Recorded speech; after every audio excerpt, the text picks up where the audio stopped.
Hello everyone, welcome back. I am the Taylor Swiftologist, and today I am going to be ranking track fives. And this is going to be controversial, but you know what? I'm doing it objectively. I'm putting my personal bias aside, and I'm trying to find out what the real best track five is. So stay tuned, subscribe to catch more of my videos. You can also listen to my Taylor Swift podcast, which is linked down below. And you can follow me on Instagram too, if you're really trying to keep up with me everywhere, which I would love it if you did. Before we get started, I wanted to show off my Evermore signed CD. I think this is a really nice signature. It's like huge. I mean, compare it to my Folklore signature, which looks like she had a sneeze or something while she was doing it. This is a great improvement, so I'm very pleased with this, and I just wanted to share. I think that it's important that we establish what is a track five and what makes a good track five. So basically, at first, track fives were nothing. It happened slowly, and it was something that kind of the fans decided was a phenomenon before Taylor really picked up on it. So I think it was between Fearless and Speak Now where we kind of noticed that, like, damn, all the track fives really make me feel like I'm going to need life support. Like, they really are these songs that kind of punch you in the face and make you feel something very intensely. And that's really saying something because, you know, a lot of Taylor songs do that, but there's something about these track fives that just make them more emotionally resonant than anything else she ever puts out. And once Taylor picked up on it, I think she kind of, at certain times, tried to force a track five that wasn't really the true essence of what a track five was supposed to be.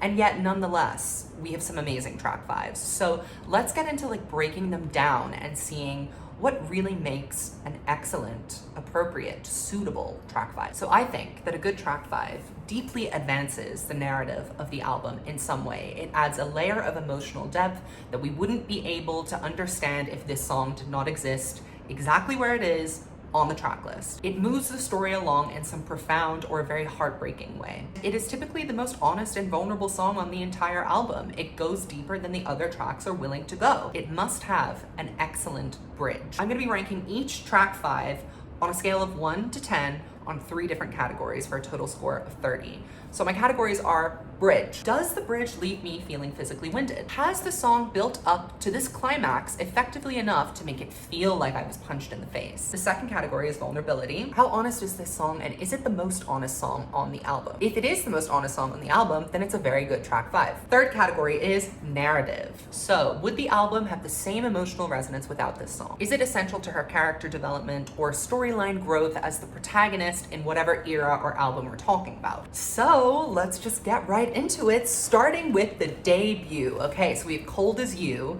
which is kind of one of those songs that I feel like gets pushed under the rug a lot of the time.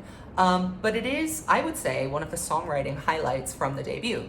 So for the bridge, I have to say it's not that good of a bridge just because it's only like 4 lines, okay? Like it's really not a long bridge, it's not very detailed. This whole song really is more of like a feeling rather than a situation or an experience, so it's not super detailed, but the bridge especially, you know, it kind of does like sound like a little angry teenage girl yelling, which is exactly what it is. But I don't think compared to, you know, what we've come to expect from track fives, that it really lives up to the standard, and that's okay because she was the first one. It had never been done before. But either way, I'm gonna give it a 6. And for vulnerability, I mean, she was very young. She had very little to lose at this point in her career, and she had very limited life experience, so there was only so deep she could go. It's very emotive, but like I said, it's not super detailed, so I'm gonna give it, again, a 6. For narrative, I'm gonna give it a 7 because I think it adds a layer of depth to the record that other songs maybe weren't able to do on the debut. Tied Together with a Smile kind of almost gets there, but it is written about somebody else, like it's written about someone she knew. So I feel like this song kind of gave us a glimpse at what the track fives could be and what her potential as a songwriter was going to grow as over the next few years of her career. That gives it a total of 19 out of 30. Thank you, Cold As You, for your service. Next, we have White Horse from a little album called Fearless. Stream Taylor's version, obviously. So melodically, the bridge is very beautiful. I have to say though, it's the same as Cold As You. Like it's a very short bridge and it's not super detailed. So compared to what we have come to expect from the bridges, it doesn't quite hit that fever pitch. It has a really nice musical arrangement though, and her sense of like melody and timing is very good. I will say though, it does serve as a turning point for the protagonist in the story, you know? This protagonist kind of like picks herself up at this point in the story and moves on. So I'm gonna give it a 7 out of 10. For vulnerability, again, there's nothing hyper specific in this song. The whole album is rooted in the fairy tale trope though, and this is kind of like the first point where she really acknowledges that, you know, life is not a fairy tale. I'm not a princess. I'm gonna find someone someday who might actually treat me well, so in terms of world making, it really is an excellent song. But in terms of being vulnerable, I would say it's not that deep, so I'm gonna give it a 6 out of 10. For narrative, I like that this song comes after Hey Stephen, because Hey Stephen is like a very childish, like happy-go-lucky song. It also kind of follows like Fearless and Love Story, which again are those super fairy tale trope songs. And it was kind of bold for her to write a whole song about like literally being a princess, Juliet, and then admitting that she wasn't a princess herself in White Horse. So I think it does add a layer of depth to the album that maybe wouldn't have been there otherwise. I mean, we have songs like Forever and Always, but White Horse kind of gets at the theme of the album, which I think is really cool. So I'm gonna give it a 9 out of 10 for narrative, which brings us to a total of 22 out of 30. So we're slowly getting better and better as we get through. You know, she's sharpening her knives, she's taking aim at her targets. Dear John, what can I say about Dear John?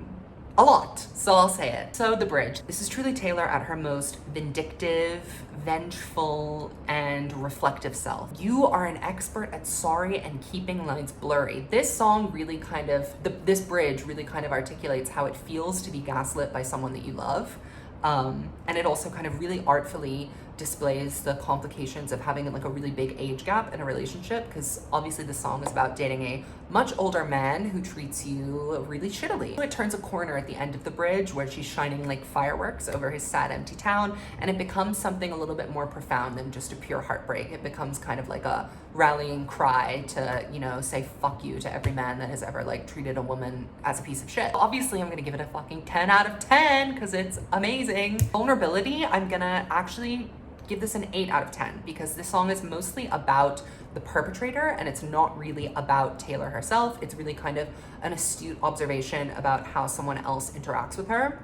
And the view that we get of Taylor in this song is that she's kind of just this wide-eyed girl who like didn't really know any better. And while I suppose that is definitely true, it doesn't have that kind of like balance that I think, that honesty that really makes something vulnerable rather than just kind of like exposing. Narrative, I think, you know, I gotta give it a 10 out of 10, homies. Like, Speak Now is one of those like prolific albums. It's really hailed for its songwriting and storytelling. And I feel like, you know, there are other sad moments on this album, like Last Kiss, but I think that Dear John is actually shocking. Like, it really truly is deeply unnerving and very effective. So that gives it a total score of 28 out of 30. I mean, how can we go up from here? It couldn't be possible, could it? No, we've arrived at red and we're with All Too Well. So the bridge, I mean, 10 out of 10. What can I say about this song? It's all been said. You know, this is like her signature I'm an amazing songwriter song. Everybody knows about it. The critics love it. She's performed it countless times. Despite not being a single, it truly is a feat of her songwriting. And, you know, the vocals here are some of the best she served in her career. There's just such pure emotion and rage and sadness and regret in her voice. The whole song kind of swells up to this crescendo. Like, the entire song is building up to this bridge. It kind of winds back down and then it swells up again to bring us out. So I think that this does exactly what a good bridge should do, which is reintroduce a new element to the story and also kind of like summarize everything that we've experienced so far. Vulnerability, I mean, 10 out of 10. It has to be said. I can't fault this fucking song. She fully accepts that she's a hopeless romantic in All Too Well. And, you know, she shows us that her hopelessness in romance kind of leads her into these situations where she should have known better, or she should have like kept an eye out for the warning signs, and she ends up getting hurt anyway. But what I love is the fact that she is really trying to capture lightning in a bottle with this song. You know, she's not trying to place blame on anyone. She's not trying to cast herself as like a victim or someone that was like really intensely hurt. It really is just kind of like crystallizing that moment in time, like that feeling of being truly desperately heartbroken and like clinging to the memories of something that, you know, was once really great. Narrative, 10 out of 10. Again, Red has other tearjerkers. I mean, Sad, Beautiful, Tragic comes to mind, but this is chock full of like show-stopping moments, and every word is very carefully placed and beautifully written.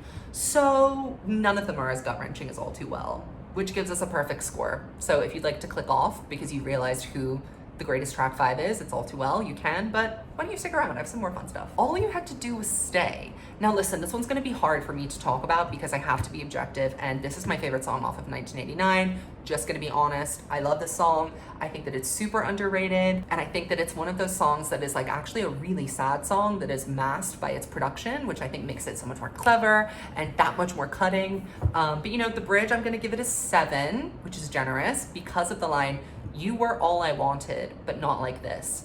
I really do be thinking about that lyric sometimes. Like, that really describes so simply in such few words a very complicated, fleeting sense of emotion. This bridge is not a show-stopping moment, and compared to the other bridges of the other songs, it doesn't have the range. Much to my sadness, because I'm obsessed with this song, it's just not a very good track 5. For vulnerability, I mean, there's no vulnerability in this song, really. She's basically blaming someone else and saying like, oh, had you realized how great I was and kept me around, we could have been together, but now I don't want you anymore, so bye. Gonna give that a 4 out of 10. Narrative, I'm also gonna give it a 4 out of 10 because I feel like 1989 could have been just as impactful without this song. And, you know, Clean really could have taken the track 5 spot, I guess, but it was also a closer. But the whole thing with 1989 is that it's not a very vulnerable album. I remember I read a review that described it as perfect and slightly neutered songs, and I think that that's very true because, you know, we were hot off the heels of Red, which was super candid, very emotionally honest, very heartbreaking, and then we get into 1989, which is like very polished and controlled very tightly. So I don't think that there could have been a track 5 on 1989 because it just wasn't the kind of album that would lend itself to having something as honest and open as that, which gives it a total score of 15 out of 30. Sorry, all you had to do was say. Okay, Delicate. Bridge. I'm gonna give it a 6 out of 10 because like musically, it's very satisfying because it leads to that final kind of like drop.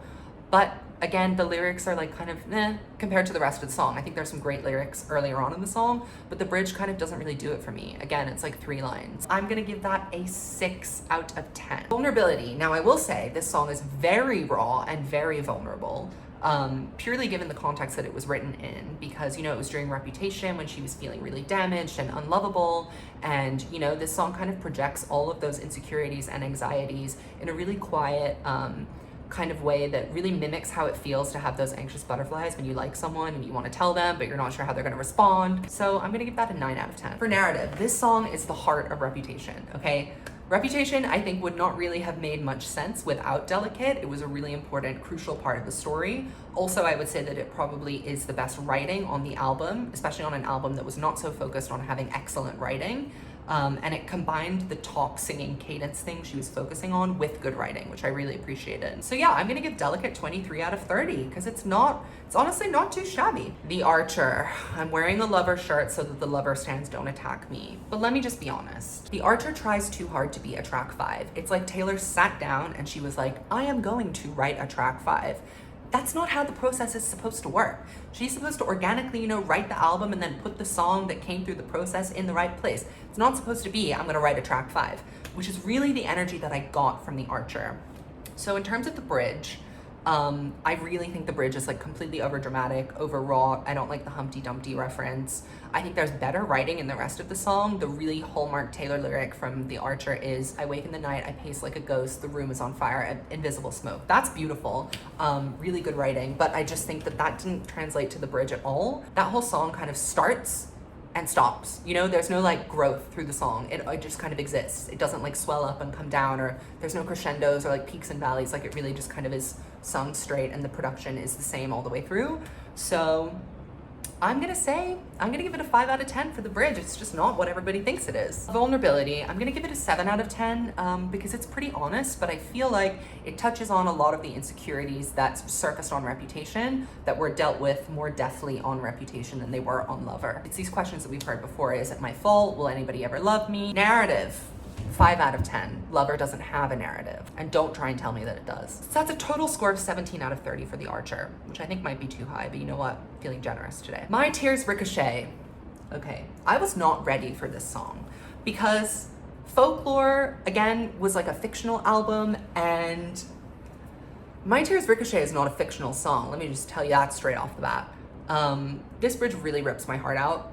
And I think if you've been around from the beginning and you kind of know what a pivotal role Scott Borchetta played in her career and her life as a mentor and as someone that was like really championing her and being her soundboard for every little creative idea and business strategy, It's truly sad to hear how it all went down, and to see it end so catastrophically and dramatically must be really heartbreaking for her. That is the ultimate betrayal.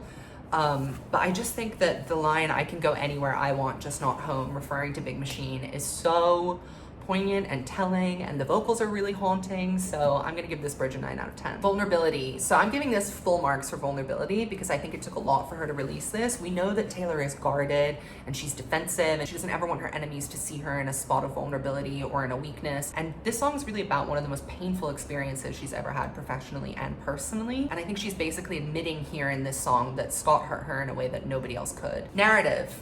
I'm gonna give it a 7 out of 10 because Folklore's narrative is so complex and kind of like all over the place that I think it could have existed without My Tears Ricochet. But I will argue that My Tears Ricochet gave us that autobiographical draw that we got from Taylor's songwriting to begin with. So yes, I think that Folklore could have survived without it, but it adds another texture and another depth. So I'm gonna give it a 7 out of 10 for a total score of 26 out of 30. All right, Tolerate It, we're at the last one. So this one's kind of hard to rank because this is pretty much the only fictional song in the entire group of track fives. I docked 2 points from it. It's a beautiful bridge, but I gave it an 8 out of 10 because of the death reference. What would you do if I died?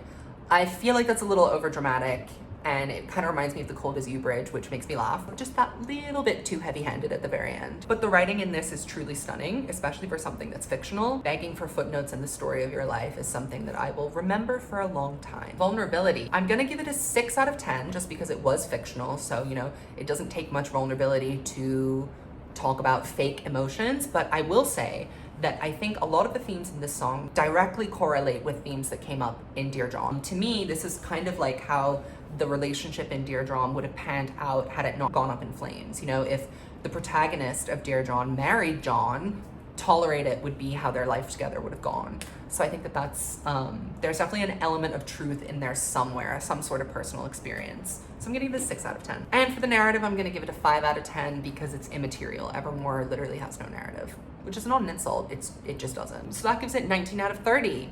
The final ranking is top place, All Too Well. Number 2, Dear John. Number 3, My Tears Ricochet. Number 4, Delicate. Number 5, White Horse. Number 6, Tolerate It. Number 7, Cold As You. Number 8, The Archer. And number 9, All You Had to Do Was Stay. And that's it. That's a fucking wrap. There you go. That's the objective ranking of track fives.